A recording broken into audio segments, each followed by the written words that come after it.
Hey everyone, this is Hollander Cooper with GamesRadar.com, checking out Defiance here with Nick Beliaeff, head of development for Trion Worlds. All right, cool. And for those who don't know exactly what Defiance is, because it is something that's sort of unlike what people are used to, can you give us the quick pitch? Absolutely. Defiance is built from the ground up to be top of the market video game as well as television show without either having to make compromises. Today we're here to focus on the video game, and for that we're a massive online shooter set in futuristic San Francisco that has been ravaged by terraforming and war with 7 alien races, the Votan Collective. Awesome. So when you say it's also a TV show, does that mean it's based on a TV show, or how does the actual interaction work? Yeah. Neither is based on the other. We actually partnered with Sci-Fi Network from day one to create an IP that was big enough and broad enough to house both. And again, I said that earlier about no compromise. We're both big believers that if you look at the traditional games and Hollywood relationship, there's a licensee and a licensor, and the licensee has to make compromise, and a compromise means a bad product. Neither of us wanted to make anything bad, and so really what it is a universe that's big enough and broad enough and compelling enough to hold a great game and hold a television show. And oh, by the way, they interact with each other every single week the show's on. All right, we've tried it before, and the combat really isn't anything like what you normally find in an MMO. It actually is a shooter. Was it important to make sure that the shooter side actually functioned like people expect from a shooter?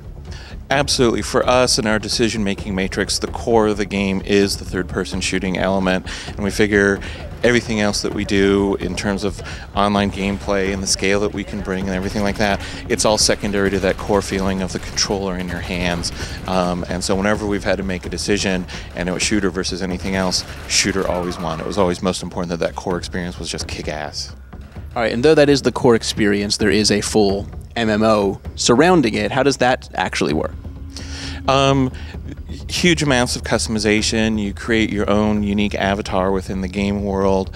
As you go through, you're progressing your character. You have ego abilities and perks, and you really use this to customize your play. So if you prefer to be, you want to be the best sniper there is up in the Bay Area, there's a bunch of perks and abilities that you can do that help you be a better sniper. And so you have all these sorts of choices as you go through the game that help you really play in the way you want to play the best way you can. And will you still be getting quests and going into the world co-oping with people? Absolutely. There's tons of missions that take you through the game world, and one of the things we really like to say is, we're sort of telling two stories at the same time. There's the ever-evolving, world of Defiance and our little slice of it in San Francisco and how that progresses over time. And then there's a more personalized story of you moving through that game world. You're an Ark hunter. Ark hunters are soldiers of fortune looking to make their way in the world, and you have a lot of choices to make, and sometimes you want to help and sometimes you want to do things for yourself, and it's really crafting your own story and making your mark in the world. All right, you mentioned Ark hunters. What are they actually doing in the world? There's a very big catastrophic event in a different galaxy where the Votan came from. They fled in these Ark ships and they came to Earth. Unfortunately, when they came to Earth, we were here and we tried to negotiate a peace with them for them to colonize because they had nowhere else to go. While that was going on, there was a terrorist act and all of their Ark ships and colony ships blew up. And this created sort of a low-hanging asteroid field in our orbit, killed our ability to fly and things like that. And so what arcs are little pieces, remnants of these spaceships that come and crash to the ground. And what the players go to do when this happens is you don't know what's in it, right? It could be some great technology, it could be some hitherto unknown alien race that you've seen, and you just go there because something's going to happen and you need to find out what's there. Awesome. And will they be quests that drive you to them, or are they just sort of falling out of the sky?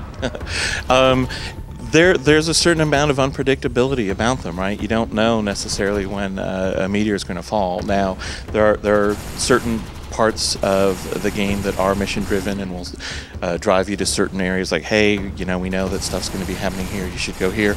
But otherwise, in general, you'll be like, hey, I'm walking around, oh my god, you'll get message to, within the game world to go to this particular place and we'll drive you there. So more often than not, you don't know when it's going to occur, and that's part of the fun. What's around the corner every single day.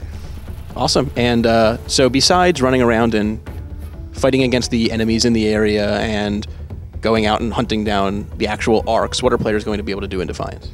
Well, you know, I think the first thing I would say is like the running around part. One of the things that we have is, you know, this is a game that is in the near future from now.